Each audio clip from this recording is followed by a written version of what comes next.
Hello dear student, आज हम जानते हैं क्लासिफिकेशन ऑफ एडिनर्जिक ड्रग या सिंपैथोमाइमेटिक एजेंट या एडिनर्जिक एगोनिस्ट। ठीक है, तो अगर इसकी डिफिनीशन की बात करें सिंपैथोमाइमेटिक एजेंट, तो यानी ये वैसे ड्रग होंगे जो क्या करेंगे, हमारा सिंपैथेटिक नर्वस सिस्टम के रिस्पॉन्स के सिमिलर एक्शन प्रोड्यूस करेंगे या हमारे जो रिस्पॉन्स है उसको स्टिमुलेट कर देंगे। वैसे ड्रग हमारे क्या कहलाते हैं, सिंपैथोमाइमेटिक एजेंट कहलाते हैं। अब इसका क्लासिफिकेशन देखें तो 3 आधार पे क्लासिफिकेशन किया जाता है। फर्स्ट है मैकेनिज्म ऑफ एक्शन के आधार पे, सेकेंड है बेस्ड ऑन केमिकल स्ट्रक्चर के आधार पे, थर्ड है बेस्ड ऑन रिसेप्टर सेलेक्टिविटी के आधार पे।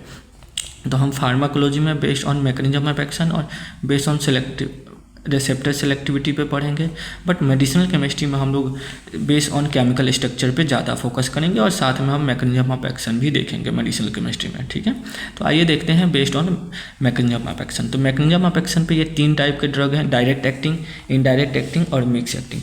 डायरेक्ट एक्टिंग वो ड्रग होंगे जो हमारे डायरेक्टली अल्फा रिसेप्टर पे बाइंड हो जाएंगे, जैसे फिनाइलेफ्रिन अल्फा 1 पे, क्लोनिडीन अल्फा 2 पे, सल्ब्यूटामॉल बीटा 2 पे, डोब्यूटामाइन बीटा 1 पे। ठीक है, नेक्स्ट इनडायरेक्ट एक्टिंग क्या होंगे, वो हमारे डायरेक्ट अल्फा बीटा रिसेप्टर पे बाइंड होकर सिमिलर एक्शन प्रोड्यूस नहीं करेंगे, बट वो सिमिलर एक्शन कैसे प्रोड्यूस करेंगे, या तो हमारे जो केटाकोलामीन है उसके रिलीज करा देंगे या जो उसका मेटाबॉलिज्म हो रहा है उसको इनहिबिट कर देंगे। ठीक है, जैसे टायरामीन है तो टायरामीन क्या करेगा, नॉर एड्रेनालिन के रिलीज को इंक्रीज कर देगा। जैसे नॉर एड्रेनालिन रिलीज होगा वो हमारा एक्शन और ज़्यादा बाइंड होकर अपना इफेक्टर सेल पे इफेक्ट प्रोड्यूस कर देगा। वैसे मिक्स एक्टिंग एगोनिस्ट है, यानी वो कंबाइन डायरेक्ट और इनडायरेक्ट दोनों इफेक्ट शो करता है, जैसे एफिड्रिन है, सूडो एफिड्रिन है।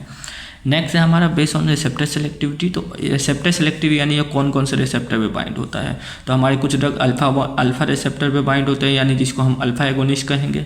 तो अल्फा 1 यानी वैसोकंस्ट्रिक्शन का काम करेगा, जैसे फिनाइलेफ्रिन हो गया, मिथोक्सामाइन हो गया। अल्फा 2 हमारा centre reduction of sympathetic flow होता है, जैसे clonidine, methyl dopa. Beta agonist जो है वो बीटा कार्डियक स्टिमुलेशन का काम करता है, डोब्यूटामाइन, हमारा डोपामीन। नेक्स्ट है ब्रोंकोडाइलेटर का काम करता है हमारा बीटा 2 जो सल्ब्यूटामॉल है, जैसे यहाँ पे हमने देखा कि सल्ब्यूटामॉल जो है हमारा बीटा 2 रिसेप्टर पे डायरेक्ट बाइंड होता है, तो वहीं पे यहाँ पे बात हो रही है। नेक्स्ट है हमारा बीटा 2 पे ब्रोंकोडाइलेटर में हमारा सल्ब्यूटामॉल हो गया। फिर बीटा 3 में हमारा ब्लेडर रिडक्सेशन का काम मिराबेग्राम हमारा एक मिराबेग्रोन जो है हमारा एक ड्रग है वो करता है। नेक्स्ट हमारे कुछ और होते हैं जैसे CNS स्टिमुलेंट और नेजल डिकंजेस्टेंट, जैसे हमारा नेफाजोलिन है।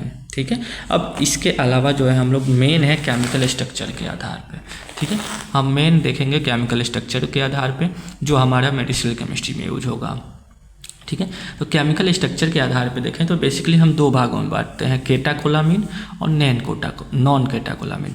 अब केटाकोलामीन यानी ये जो रिंग है इसको हम केटाकोलामीन कहते हैं, यानी बेंजीन रिंग पे 2 OH ग्रुप हमारा लगा है, ऑर्थो पोजीशन पे OH लगा है। ठीक है, दूसरा तो ये हमारा क्या कहलाता है 3,4 डाई हाइड्रोक्सी बेंजीन रिंग, जिसको हम केटेकॉल कहते हैं।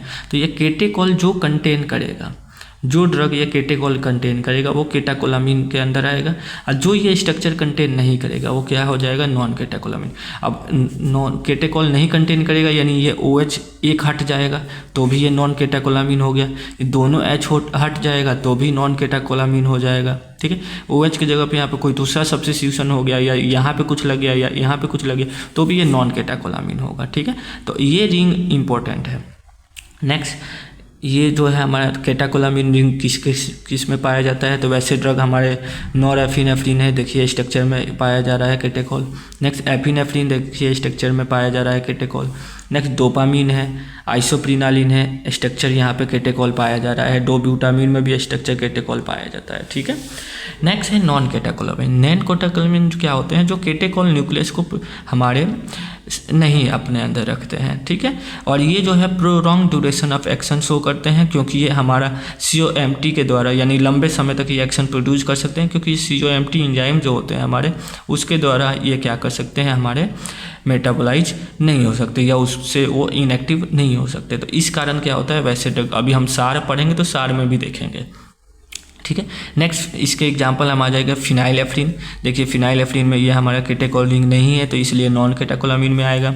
एफिड्रिन में भी ये केवल बेंजीन रिंग है तो इसलिए ये भी नॉन केटाकोलामीन में आएगा। फिर हमारा एम्फिटामाइन, इसमें भी हमारा बेंजीन रिंग है, केटेकॉल रिंग नहीं है तो ये भी हमारा किसके अंदर आएगा, हमारा नॉन केटाकोलामीन। वैसे ये भी है हमारा ड्रग, सल्ब्यूटामॉल भी हमारा आ जाएगा। तो ये था आपका, ठीक है, कि classification of based on chemical structure के आधार पे, ठीक है। तो होपफुल स्टूडेंट आपको समझ में आया होगा सिम्पैथोमिमेटिक एजेंट का क्लासिफिकेशन, जिसको हमने केमिकल स्ट्रक्चर और मैकेनिज्म ऑफ एक्शन के आधार पे बांटा था, ठीक है। Thank you student.